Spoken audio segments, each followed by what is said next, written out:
So in the first part of the interview, we discussed with Lucas the travel sector in Singapore.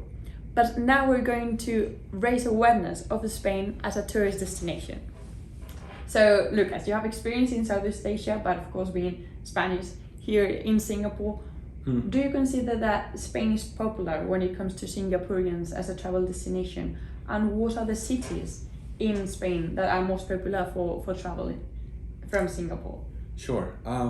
Actually, following the Google trends, it shows that Spain is the 18th most visited country in the world for Singaporeans. Oh, wow. And out of the countries, specifically the cities, Barcelona comes first by far. Generally speaking, Madrid follows Barcelona, and it gets around roughly 30% of the interest that Barcelona gets. So Barcelona is a very, very strong place where Singaporeans do like to visit. Anecdotally, in the last month and a half, two of my Singaporean colleagues from work have visited Spain, and they visited where Barcelona, Madrid, San Sebastian, Seville, and Toledo. Wow, so did the whole tour? Definitely. And there was a third person, a PR, who also just came back from Spain 2 weeks ago. Wow. So it feels like it's an important destination. Yes, so we see that it's a really popular destination, and I'm really surprised by the difference between Barcelona and Madrid, which is our capital in Spain. Yeah, I was surprised too. It's so interesting. And so you have friends who have visited Barcelona, of course, and Spain. What kind of advice or information do you think Singaporeans will really value when it comes to traveling to Spain? What advice would you have for them? Definitely, I guess the advice that I gave my work colleagues a couple months ago. Yeah. One aspect is, and not to start with a negative note, but Singapore is a very, very secure country. Yeah, extremely safe. Yeah. Extremely safe. Nothing bad generally happens, at least from my perspective. And it's one of the reasons I really like it here. Spain, as any other European country, there's nothing bad about it, but there is, when you travel to cities or places where there's a lot of tourism, there are pickpockets. There's pickpocketing, there's bag snatching. If you go to a very populated beach, if you leave your stuff there by itself, there's a relatively high chance that it disappears when you come back. So keep your stuff close. Do not leave your phone on the table if you're having some tapas in a terrace. Just keep it in your pocket. You don't need to be grabbed to it really fast, but just be aware of the situation. Second recommendation, don't stick only to big cities. Go to smaller places, less visited, because they get more the tradition and the essence of the country and the culture. Exactly. One of my work colleagues actually did a road trip.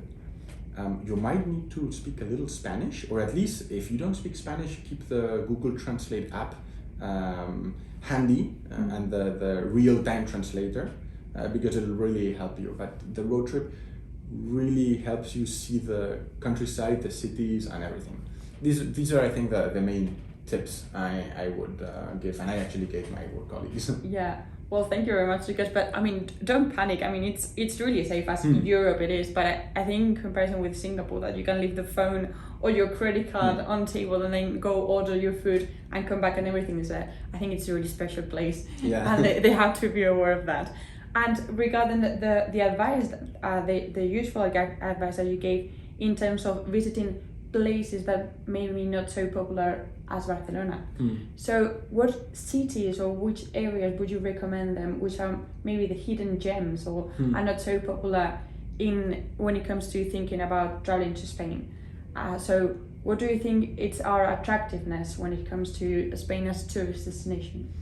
Yes, so I think, Spain in general, or Spain as a whole, is an incredible place for its culture, the traditions, and all gastronomy related subjects.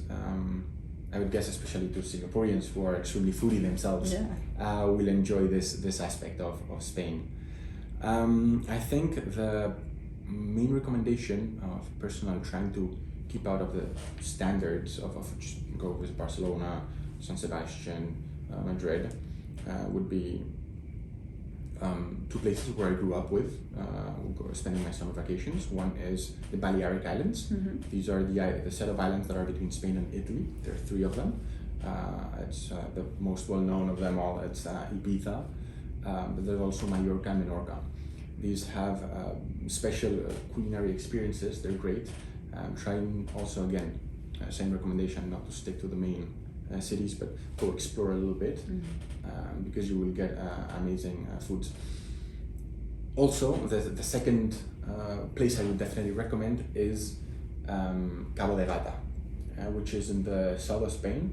It has a natural reserve, but around it there are many villages, and it's extremely interesting to see because it's kind of an arid desert, arid/desert climate. It's not your standard desert you would see in movies.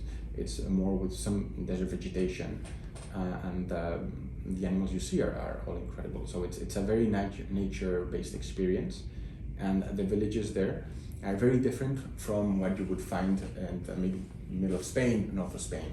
And I grew up many summers there. My uncle used to have a house, and it's great. It can get very hot though. We're talking hotter than Singapore actually.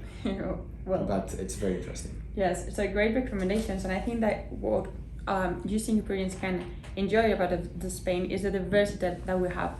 The north and the landscapes and the tradition and culture of the north is completely different than the south, even though it is a small, medium-sized country. So I think you can really explore the gems that Lucas had explained, and also just enjoy the different contrast between one city and another.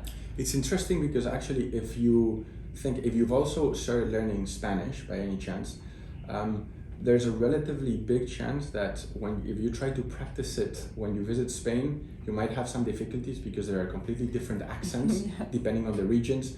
There are also different dialects, which might use different grammar, as well as two fully different languages to Spanish. So make sure you know what you're talking to, so it makes it slightly easier to understand. Yes, exactly. But also I think Singaporeans, we have also really in common the love and the passion for food, and also of the kind of culture of the family and the importance of family and tradition. So I think we can share this kind of values as well. And finally, Lucas, so you have this amazing path that you have started in Spain, and then you moved to Singapore working in an OTA that we discussed in the first interview. So for any professional like yourself that is now working in Spain in the travel sector, but want to pursue an international career that you have, what you just have done, what advice would you give them, and what little tips would they need following kind of a path like yours? Yeah, so the OTA sector, or the travel sector in general, and Singapore here is no different, is a starved of labor. You can see from the news and that we constantly get from Europe. The hotels in Singapore, many of them, we still have problems. They haven't fully opened yet because they don't have enough manpower at all levels of the business, same as with other parts of the travel sector. And also the second part is the travel sector in Singapore, or the hospitality sector, for that matter, is really requires, or has a lot of variety in terms of nationalities. A lot of it's very varied, and the reason for this is basically needs to cater to travelers, which are basically the supply that comes to it, and by definition travelers are from other nationalities generally. So it's all about matching. So the travel sector within Singapore, it's not that much of a difficult jump or to break in, because you already have that. You're already bringing that let's say breadth of cultural experiences. Now, one thing you might be important. It's been getting increasingly difficult to get an employment pass. So it is as time passes, more and more important to bring your unique value proposition that you can give to your employer in order to get that job. But it's all about making the jump. Generally, if you're looking into specifically hotels, specific recommendation would be, if you're in Spain, try to get in Spain, get a little bit 1-2 years of experience there, and then from there just have a change in the market and jump to Singapore, preferably with one of the big chain hotels. That probably might be an easier jump, but the bringing uniqueness of value, or that unique value proposition, still applies. Yeah. So don't be afraid and just go for it, being really aware of what you can bring in the Singaporean market. So thank you so much, Lucas, for your advice. It's been wonderful to have you in the Spanish Sling. Thank and you I very hope much. to see you in the future. Oh, same. Thank you very much for having me. Thank you very much for listening, and see you in the next interview.